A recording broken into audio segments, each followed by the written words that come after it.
So my name is Michelle Weiner. I am an interventional pain management physician. I work with Spine and Wellness Centers of America. We're a pretty large pain practice in South Florida from Palm Beach to Kendall. Today talking about therapeutic uses of cannabis. We try to focus more on wellness in our pain practice, and I hope you get that gist today.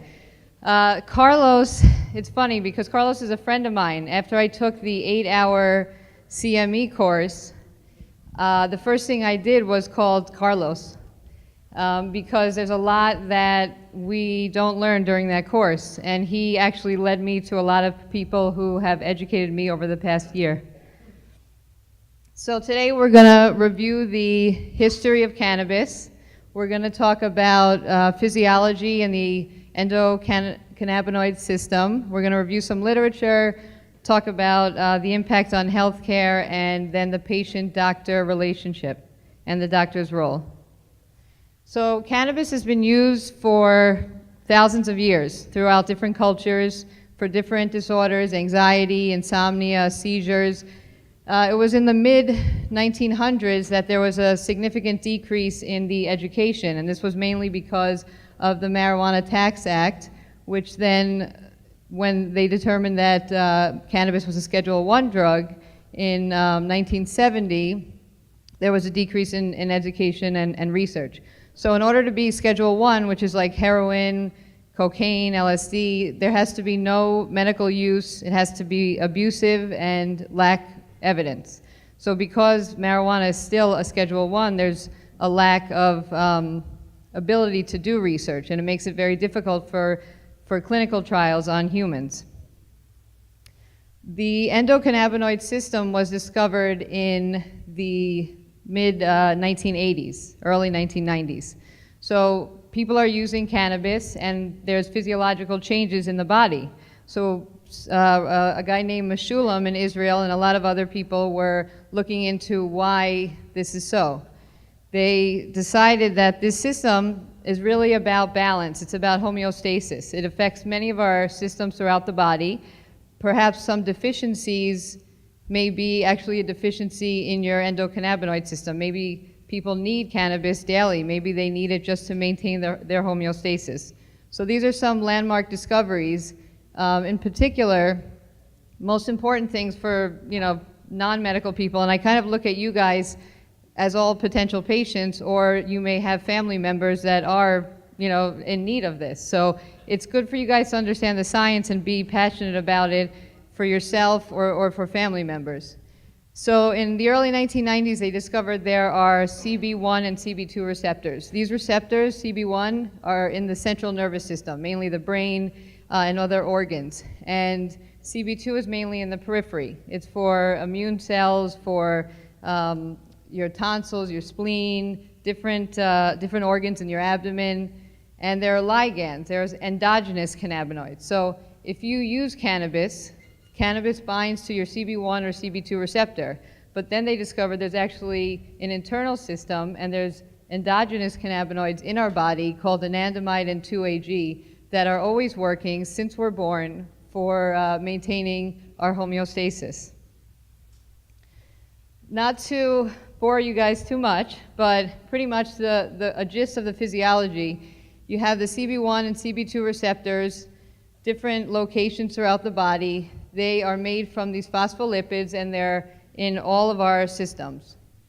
They are produced as we need them, and then rapidly degraded into inactive substances.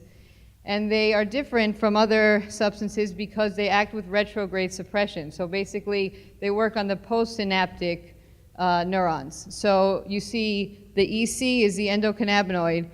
That is basically binding like a lock to the CB1 receptor, which will cause GABA to increase and a lot of other neurotransmitters like dopamine, serotonin to increase. That can affect your mood, but it's a different system. It's a postsynaptic system.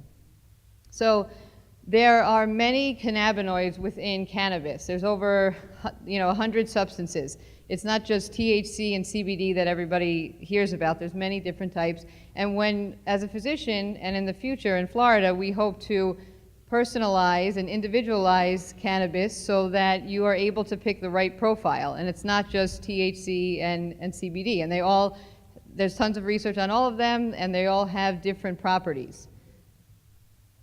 Many different types. So they were talking before about CBN, maybe good for sleep, or CBC is an anti-inflammatory. So there's more than just CBD and THC.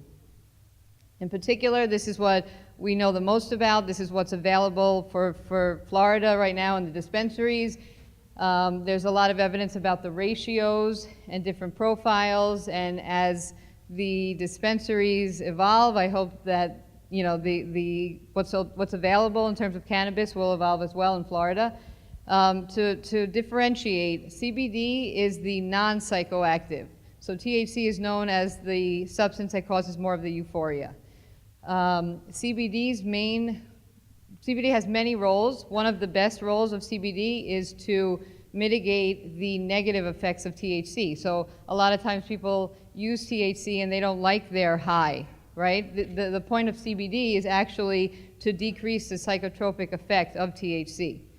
And besides it being a great anti-inflammatory, anti-anxiety, very safe, but it does help out with the negative effects of THC, which is important, which is why when you have something like a synthetic drug like Marinol that's just THC, you're missing the CBD component, you're missing a lot of other components. THC, it has a lot of great properties. It's antispasmodic, anti-neoplastic, analgesic. It's known for decreasing nausea with chemo patients and also increasing appetite. So they have a similar onset. Obviously, inhalation or sublingual would be a faster route, as opposed to edibles ingestion could be an hour or two, depending on the person, could be longer. The half-life is different, though. THC's half-life is 7 days, and CBD is much quicker. So an important part to note is that I do believe it's very safe, but you have to understand that it also works with certain enzymes in your body that other drugs work on. And so it's not that, for example, opioids, maybe they use the cytochrome P450 or 3A4. What happens, it's not that you're getting more high from the THC, but it's actually increasing your opioid bioavailability. So you're actually getting high from your opioid. So there is a lot of drugs that do interact that you have to be careful. Okay, the medical benefits. Obviously, this is a picture that shows that multiple cannabinoids have multiple effects. I'm a pain management doctor, and I think in the United States, lots of people have pain, especially in Florida. Lots of people are on opioids. I just wanted to review so you understand there is a lot of science, a lot of evidence about the physiology of pain management and the use of cannabis. So it's not just that it's a great anti-inflammatory or that it makes you in this different state of mind that you're able to forget about your pain. There's actually lots of evidence showing it works on TRPV1, it works on the dorsal root ganglion to inhibit the pain signals, and there's a lot of evidence showing that the things like fibromyalgia, chronic fatigue syndrome, these disorders that have no true etiology. You can't do a biopsy, you can't do blood work, you're not going to find anything. It may actually just be a deficiency in the endocannabinoid system, and there's a lot of evidence showing this. This is a huge slide showing the multiple systems within our body and how the physiology, for example, let's talk about the GI tract, colitis, Crohn's disease, irritable bowel syndrome. There's a lot of evidence showing that it can suppress GI motility, decrease intestinal secretions, reflux. For dementia, for example, it is known as a neuroprotectant. It can actually inhibit the aggregation of amyloid plaque, which is what is the cause of Alzheimer's in particular. And PTSD is an interesting one. So there's effect on acetylcholine, and this affects your memory. What's funny is that we're always talking about memory, but you can also think about the ability to forget. So for example, if I'm looking at all you right now, And I had to remember all of your faces all day long, or you're walking and the ability to forget is such an important physiological ability that we don't think about on a daily basis. But the fact that it does affect your memory can also be therapeutic for certain people, for example, in PTSD. Mood and depression, it can be an antidepressant. It affects your dopamine and serotonin neurotransmitters. And for cancer, it's been shown to induce apoptosis, which is programmed cell death, and inhibit angiogenesis, which basically gives blood supply to tumors, can inhibit metastasis. Lots of things. Glaucoma decreases intraocular pressure, and osteoporosis is a big one because it actually can increase your osteoblasts, which form bone, and decrease the osteoclast activity and cartilage loss as well, and can help with bone healing. So literature review, if it was like 2 months ago, I probably would have had a lot more slides and different presentation, but there was this huge article that came out, 396-page report looking at 10,000 research studies, and they found 100 different conclusions, and they broke it down into substantial evidence, moderate evidence, and limited evidence. And so this is basically just a review of the evidence. So the review of what is out there in the literature. So they found conclusively that there's substantial evidence that marijuana treats chronic pain, nausea and vomiting in cancer patients undergoing chemo, as well as spasticity and multiple sclerosis. So there's conclusive and substantial evidence in the literature for those. In terms of smoking marijuana, it's not associated with lung, head, or neck cancers.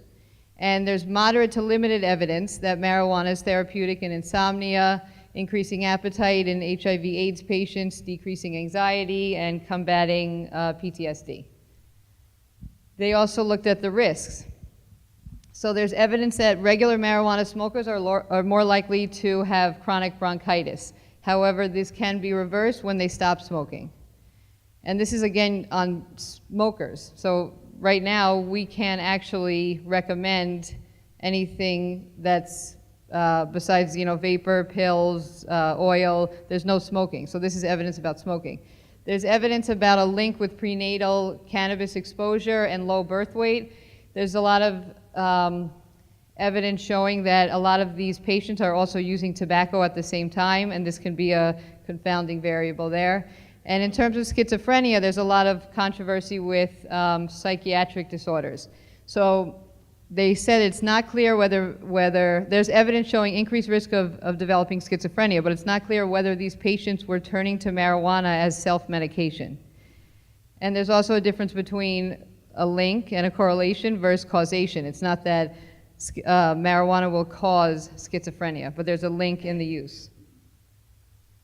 So the bottom line is that a lot more research needs to be done. The problem is it's a Schedule I drug. Now speaking about, so we talked a little bit about endogenous cannabinoids in our body. We talked about, obviously, phyto, meaning medical cannabis as the plant. What's available in terms of synthetics. So if you're a physician, you can prescribe Marinol or Sesamet, which is for AIDS or chemo-induced nausea and vomiting. There's Sativex, which is not available in the US. This is actually one of the only THC, CBD combinations, and that's for muscle spasms and MS. And then what's interesting is this one, which is for the treatment of obesity. So if you think about it, THC causes an increase in appetite. So if you're gonna block the CB1 receptor, which is where THC binds, you would think it would cause weight loss. The biggest side effect is obviously going to be nausea. So you're gonna, it can possibly help with obesity, but the patient's probably going to be nauseous all day long. So the bottom line is there's something called an entourage effect. The entourage effect basically says that the whole flower, the plant itself, is really the most beneficial because you have all of the cannabinoids. It's not just the THC or the CBD, you have everything together working in synergy to help with many different symptoms. Impact on healthcare. So let's first look at opioid use, okay? So in the states that medical marijuana is legal, over the course of 5 years, there's been a 30% decrease in opioid fatalities. That's a huge number. There's 80 people that die every day from opioid use and 200 million prescriptions, opioid prescriptions that are written in the US.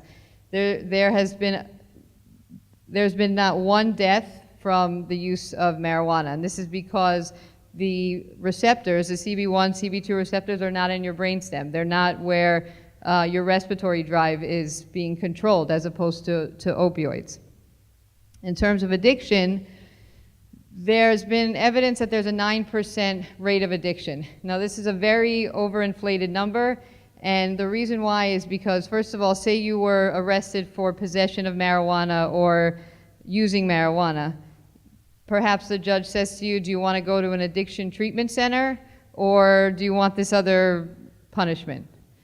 So then all these people who use marijuana go to an addiction treatment center, and there starts the increase in this addiction rate number. Also, maybe they're using it for medicinal reasons. So there is this increase in dopamine, which gives you the desire to want to use it, but it's not an addiction in the sense that if you stop, there's no withdrawal effect. There's no harmful side effect. There can be tolerance to cannabis, and then you can maybe switch the strain.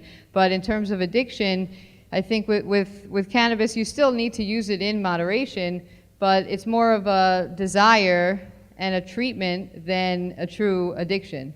There's also lots of evidence that they're using it for opioid withdrawal. So people who are on opioids, who want to stop using opioids, they have a lot of uncomfortable symptoms. And marijuana actually can mitigate a lot of these symptoms. It's probably not going to be accepted in the addiction world right away, but it could be a good option. Bigger studies, just in general, a lot of the studies are not on humans. A lot of them are these retrospective studies that in the states that it's legal, for example, there's fewer traffic fatalities in medical marijuana law states. There's also a decrease in the prescription drug use that estimated to be $468 million decreased annually in drug spending. There's evidence showing that marijuana use is associated with better in-hospital survival rates. So patients who are, for example, cancer patients, they actually are, their mortality rate is decreased in the hospital. This is funny.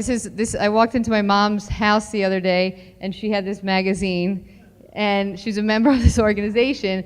The point of this slide is to say that there's been a 250% increase in the use of cannabis in the 65 years and up. So those are the patients that I'm seeing. I'm seeing the patients who are older, who are saying, I've tried everything, I've had side effects, I can't use this, I want medical marijuana. And it's usually this population. Okay, so the physician's role. Physicians, my main goal is to figure out what the objective, what am I treating? What does the patient want to, need assistance with? And obviously as physicians, we are patient advocates. We want to educate other physicians. We want to educate the patient. But we want to know, is the patient having difficulty sleeping because of pain? So do I need to treat the pain? Do I need to treat the sleep? Do they have a specific disorder? Are they having these symptoms because of an endocannabinoid deficiency? You want to know the objective. Then comes the dosing, the strain, the delivery system. Do you want something that's short acting? Do you want something that works immediate? And you have to know their previous history. Have they ever used cannabis before? And any psych history? What's their intention? What's the objective? And then monitoring is a big deal.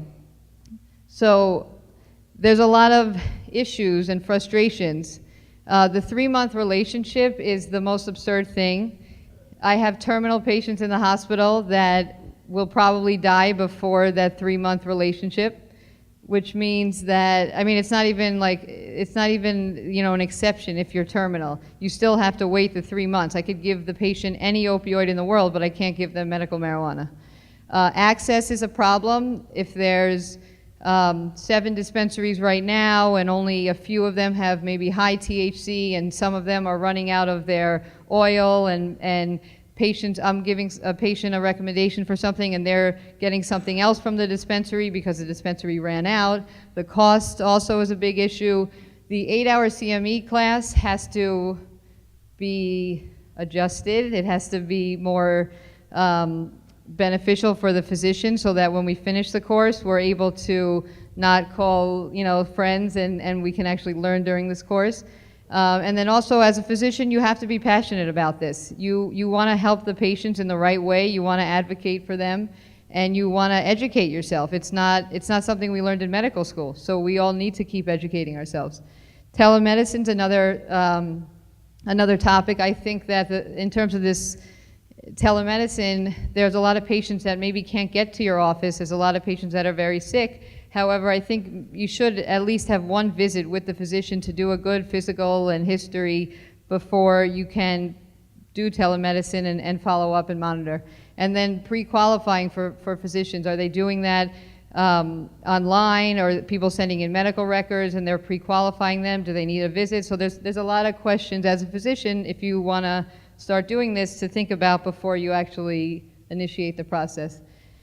So this is my last slide. The bottom line is lots of research needs to be done, but there's a lot of evidence already. I think it's funny that the US has 5 patents already on cannabis showing, and it's still a Schedule 1, showing it's useful for nausea and vomiting, it's an antioxidant, it's neuroprotective,